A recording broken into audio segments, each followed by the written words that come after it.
Bonjour à tous les amis, on se retrouve aujourd'hui pour une toute nouvelle vidéo. Alors dans cette vidéo, on va parler de l'avenir des dark kitchen. Donc j'ai une personne qui m'avait posé une question, qui m'a dit oui, est-ce que tu penses que ce business-là en fait il est viable et que il va fonctionner dans le temps.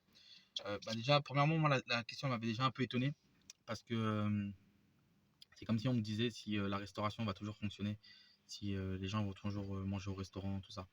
En fait, le concept de Dark Kitchen, c'est un service.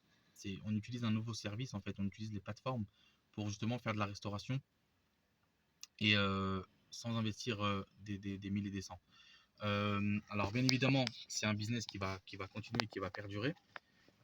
Et ça, moi, j'en suis convaincu. Sinon, j'investirais pas dans ça. Et, euh, et ce qui va faire la différence dans le temps et ce qui va faire que vous allez marcher, que votre Dark Kitchen va pouvoir tourner, ça va être surtout votre marque. Donc vraiment, si vous arrivez à créer un vrai concept et une vraie marque, je vous dis pas de réinventer la roue. Donc ça, je le dis souvent, ça sert à rien de réinventer la roue, de toute façon, vous ne pourrez pas. Mais disons, si vous proposez des tacos ou des burgers, mais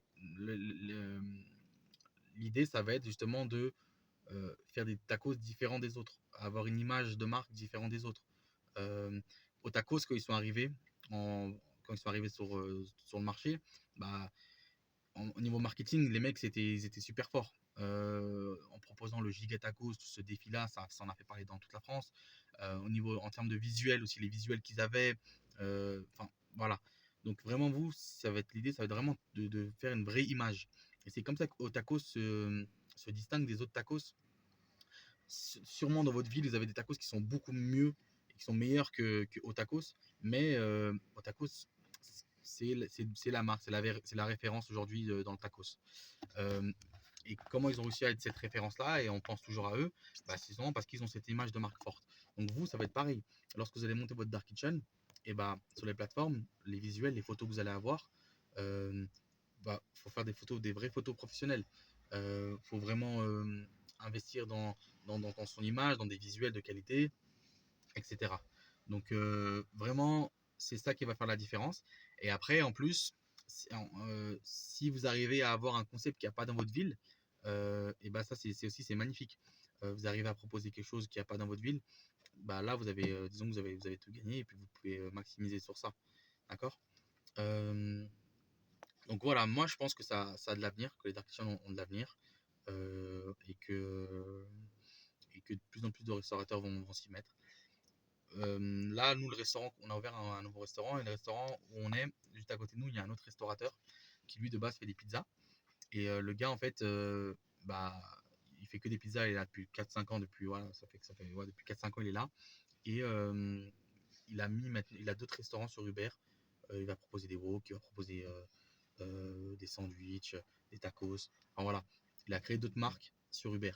Après, bon, euh, c'est pas réellement des vraies marques qu'il a créées, c'est surtout en fait, voilà, il a mis d'autres restaurants sur Uber, mais il n'a pas créé de marque. Il faut vraiment avoir une vision long terme et créer des vrais visuels et une vraie identité. Donc voilà.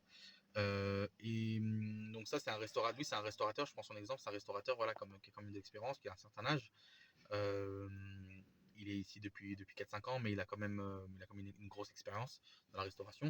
Et il y a de plus en plus de restaurateurs qui font ça, qui rajoutent ils ont une cuisine, ils l'optimisent et ils rajoutent des concepts.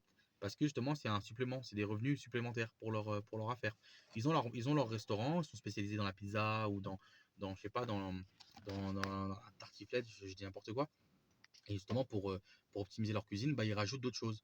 Et ils ont tout compris. C'est 1000, 2000, 3000, 4000 euros en plus euh, par mois. Donc, c'est toujours ça de prix.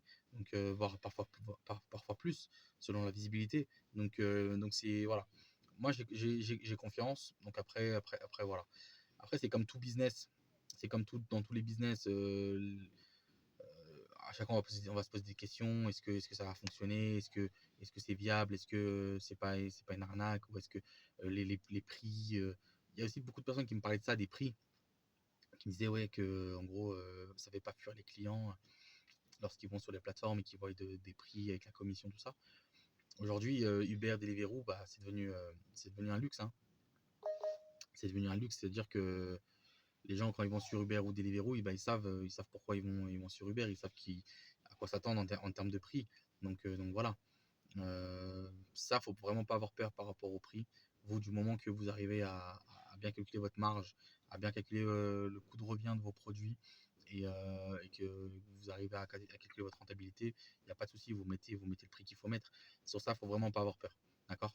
Euh, sur ça, moi au début aussi, j'avais cette crainte-là. Et puis après, j'ai vu que en vrai, non, faut pas. Faut pas. Si c'est tel prix, ça vaut tel prix, faut mettre ce prix-là. Faut pas se dire je vais mettre moins cher parce que lui, le voisin, il fait moins cher, tout ça. Non, non. Faut mettre le prix auquel ça correspond. Donc voilà. Donc je pense qu'il y a un bel avenir pour les Dark Kitchen. Aujourd'hui, un peu pour vous parler un peu de l'état de comment ça se passe, un peu la conjoncture actuelle des Dark Kitchen. J'avais parlé dans mes vidéos, dans mes précédentes vidéos, de gros acteurs qui c'était eux en fait qui avaient amené ce concept-là en France, c'était les premiers. Et eux, ils ont changé en fait, ils ont changé de ligne de mire. C'est-à-dire qu'ils ont plus de Dark Kitchen. Ils ont plus de Dark Kitchen parce que je pense que euh, je pense qu'ils ils ont vu les limites de la Dark Kitchen, c'est-à-dire qu'on est dépendant des plateformes. Ça, faut pas se le cacher. On va être dépendant des plateformes. Si on fait seulement de la Dark Kitchen, on va être dépendant d'eux. C'est-à-dire que le, le, la plateforme veut augmenter ses coûts, veut augmenter sa commission, et ben elle augmente. Donc nous, on pourra rien dire. Et eux, ces grosses entreprises là qui ont amené le concept de Dark Kitchen en France, euh, ils avaient déjà une vision long terme, une vision de grosse société, et ils ont abandonné cette idée-là. Moi, je pense, pourquoi? Parce que ils étaient dépendants et ils étaient limités en termes d'argent, quoi. C'est-à-dire qu'ils pouvaient pas, en termes de chiffre d'affaires, ils pouvaient pas faire autant qu'ils voulaient. Euh, Il y a des grosses entreprises, donc parmi ces entreprises-là, il y en a certaines qui ont fait des grosses levées de fonds, à des 20 millions d'euros, des choses comme ça. Donc voilà, c'est des levées de fonds qui sont quand même énormes.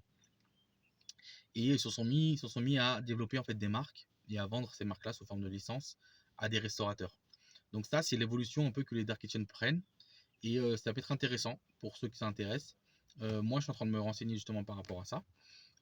Donc en fait, je vous explique un peu comment ça fonctionne les licences. C'est des contrats de licence, donc c'est un peu comme les contrats de franchise, mais ça a des particularités. Donc elles font quoi maintenant? Ces entreprises, donc elles font plus de dark kitchen, elles ont plus de locaux où elles ont une cuisine fantôme, où elles produisent, elles ont 4-5 concepts dans la cuisine. Non, elles créent des marques. Donc elles sont dans des bureaux, elles créent des marques. Par exemple, elles vont créer une marque de pâtes. Elles vendent des pâtes au fromage, des pâtes à la carbonara, des choses comme ça. Elles vont créer cette marque-là. Et ensuite, cette marque, elles vont la vendre sous forme de licence à des restaurateurs dans toute la France, dans toute l'Europe, partout, en fait, dans le monde entier, en fait. Elles vont vendre cette licence au restaurateur. Et le restaurateur, il va pouvoir exploiter sa marque, cette marque-là de pâtes, via les plateformes. Donc après, ça marche sous forme de commission. La personne qui a créé la marque et qui vend la licence récupère une commission de 5%, de 10%, de 20%. Après, c'est calculé, c'est en fonction, c'est leur contrat, hein, voilà. Donc, il y a ça aussi qui est intéressant. Donc, c'est-à-dire que vous pouvez aussi vous créer une marque, vous créer une identité. Et puis après, cette marque-là, si vous voulez être visible à Marseille, mais que vous avez pas les moyens d'investir là-bas ou quoi que ce soit, et votre marque, vous allez le vendre à un restaurateur qui est présent sur Marseille. Donc après, vous lui dites, voilà, ta cuisine, tu vas l'optimiser, tu vas la faire de telle manière, de telle manière.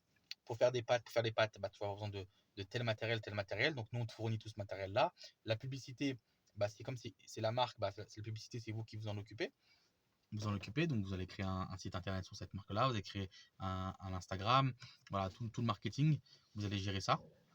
Vous allez faire les promotions, tout ça. Et puis, lui, tous les mois, il va vous verser un pourcentage de ce qu'il a fait. Donc, votre marque, elle sera présente sur Uber, Deliveroo, Just Eat, sur toutes les plateformes et également à l'emporter. Et donc, vous allez gagner aussi un pourcentage. Le restaurateur, il va gagner, il va gagner quelque chose parce que c'est lui qui il aura ce concept dans son restaurant. Et vous récupérez un pourcentage parce que vous lui avez euh, vendu la licence. Donc voilà. Donc ça c'est un peu la tournure que c'est en train de prendre actuellement. Donc voilà, moi je suis en train de me renseigner sur ça. Et je sais qu'il y a des gens que ça intéresse aussi. euh, qui sont plus forts, qui sont meilleurs en marketing, qui sont meilleurs qui sont des vrais commerciaux, qui n'ont pas forcément la technique, qui sont pas forcément restaurateurs, qui n'ont pas forcément les techniques opérationnelles, qui sont pas commis de cuisine, qui ne connaissent pas. Donc voilà, ça peut être aussi deux stratégies différentes, mais très intéressantes. Donc voilà un peu. Voilà, c'était une petite vidéo pour vous présenter un peu la conjoncture actuelle et pour vous parler un peu de ce qui va se passer et comment les Dark Kitchen évoluent et ce qui va se passer dans les futures années. Donc voilà. J'espère que ça vous a plu. N'hésitez pas à mettre un like dans la vidéo, à me laisser un commentaire, ça m'aide beaucoup. Et puis aussi à me rejoindre sur Instagram. Je fais des accompagnements. Donc j'offre un visio. Donc on se rencontre en visio. Et puis pendant 45 minutes, 1 heure. Et puis vous me posez toutes les questions que vous voulez. Et après si ce visio-là il se passe bien, vous pouvez aussi en prendre d'autres. Et puis voilà. Donc n'hésitez pas à me rejoindre sur Instagram pour me poser toutes vos questions et pour bénéficier du visio. Allez, prenez soin de vous et à très vite.